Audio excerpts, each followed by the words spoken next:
Advocacy group Africa for Palestine says that international condemnation on Israel is not enough. It wants the South African government to apply enough pressure to ensure that Israel is taken to the International Criminal Court for violating international laws. For more on this, we're now joined via Zoom by Muhammed Desai, who's the director of the advocacy group #Africa for Palestine. Thanks so much indeed for joining us. Always good to talk to you. It's been a difficult week for your brothers and sisters in Palestine and East Jerusalem. Thanks, Peter, and thanks for hosting this discussion. I'm not sure how Israeli spokespeople, Israeli soldiers, Israeli government officials, or Israeli lobbyists in South Africa go to bed every night. I don't know how they have dinner with their families. I don't know how they find peace in the world when they proudly claim that they've killed 15 or 25 Palestinians, including 9 children. Children are not terrorists. These are the kinds of words that are coming out of the Israeli lobby, but it's a lobby also that's in decline. We're seeing an increased number of supporters coming out onto the streets of Chicago, of New York, of Los Angeles, of London, of South Africa and various other countries on the African continent and across the globe. And this spirit of internationalism, this spirit of solidarity does 2 things. Firstly, is that it inspires and motivates the Palestinians who are refusing to submit on their knees and are insisting to fight on their feet. But the other thing that it does, Peter, is that it does put pressure both on our own government, but also on international structures. For example, as we speak here today, the South African government does not have an ambassador in Tel Aviv. We do not have an embassy in Israel. We have a mere administrative liaison office that merely processes documents. We don't have any political, financial, or economic representation in the state of Israel. And this has come about because of people's coming out onto the streets of Cape Town, Johannesburg, Durban, Port Elizabeth, and various other cities, insisting that our government walks in line with civil society. All right, it seems that the South African government can only do so much, I guess. There was a snap debate in Parliament today, and I was intrigued by the number of parties that were very pro-Israel, calling Hamas a terrorist group and that Israel had a right to defend itself.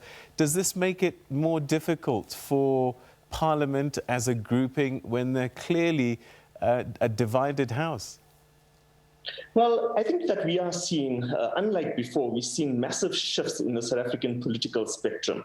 For example, tomorrow there will be a major protest march to Parliament by various political parties, from the ANC to the EFF, Al-Jama, the NFP, the SACP, and various other civil society organizations. Even the Democratic Alliance, who's previously been very pro-Israel, has come out supporting the United Nations in calling for a stop, for calling to an end of the forced removals and evictions currently taking place in Jerusalem of Palestinian families. I think, however, that the minority parties, like the ACDP, for example, are sometimes the loudest, but not the smartest, nor the cleverest, nor the most moral when it comes to such issues. And so I do think that the South African government and the political terrain is slowly but surely matching the South African public opinion and the opinion of our various communities. And we must also take into consideration that it's not that this issue has found expression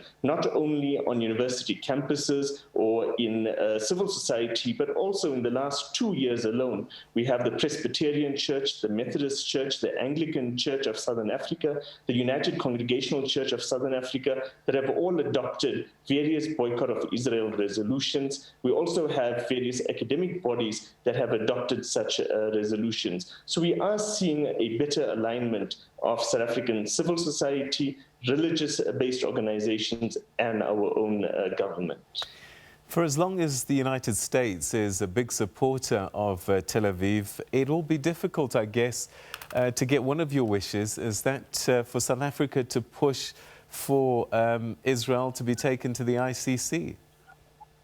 So two things. I think that firstly, during the darkest days of apartheid, it was, of course, the Israeli regime and the United States that were the ardent backers and supporters of apartheid South Africa. But what the international community did was to galvanize support on the African continent, in Latin America, in Europe, and elsewhere around the world. And we forced the United States, kicking and screaming, to come to the sanctions table to impose isolation policies against apartheid South Africa, which ultimately contributed towards the demise of apartheid South Africa. Likewise, in the case of Israel, even though the United States is shamefully backing the Israeli regime as it murders, as it kills, as it oppresses the Palestinian people, we do feel that, firstly, the international momentum will force the United States to come to the boycott of Israel table. But secondly, and something really inspiring, Peter, is that in the United States itself,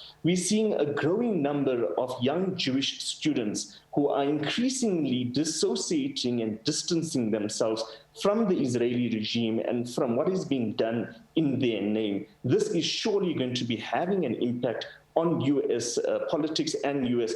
politicians, of course. So we do recognize that the United States establishment, at least, is pro-Israel, but we do think that that the international community is far ahead. And secondly, that the U.S. civil society is also in line with the international momentum. But secondly, is that we have also scored major victories in the last decade because of people's power. As we speak, the International Criminal Court has opened a case against Israel for possible war crimes and crimes against humanity. The ICC was given the go-ahead just a few months ago in order to further its investigations and prosecution of Israeli officials and Israeli generals. And so whilst we do recognize certain limitations, we do feel that the momentum and the voice of both the Palestinians and of the international community is actually having an impact.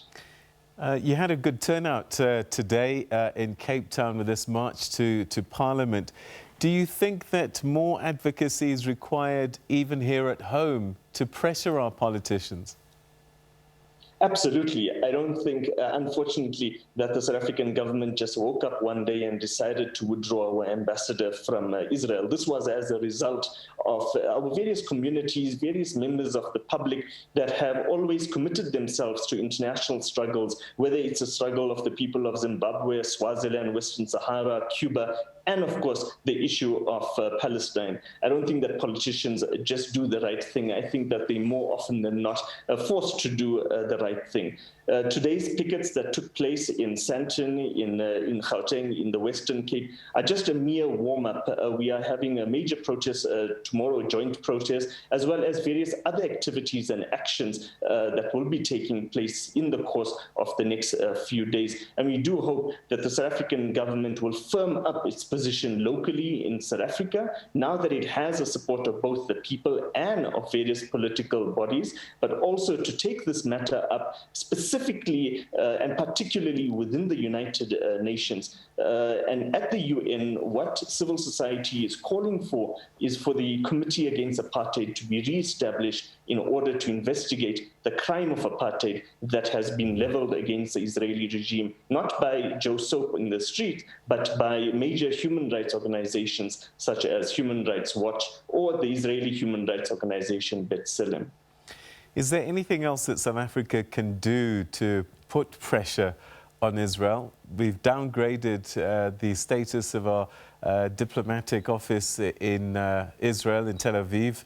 And I just wonder if there's anything else practically that the country can do to support the Palestinian cause.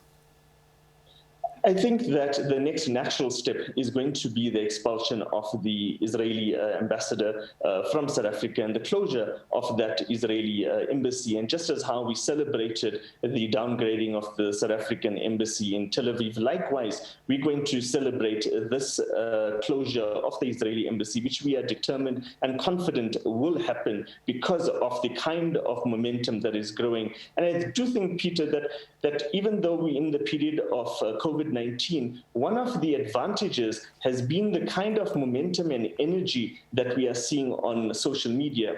And we are seeing major influences from Gigi Hadid, Bella Hadid, Sarah Langa, and various others that have come out and have lent not only the support to the Palestinian issue, but have also assisted in unpacking the conflict, unpacking Israel's apartheid policies. Most recently, just today, Natalie Portman used her massive following on Instagram in order to shed light on what is happening to the Palestinians in East Jerusalem, what is happening to the Palestinians in terms of the ongoing forced removals. So I do think that the civil society pressure is being in some ways assisted by social media because of people being in front of their computers and on their phones, and that this has to then translate into civil society action on the street in the form of protests and pickets, thereafter into political action by political parties taking firmer positions, and ultimately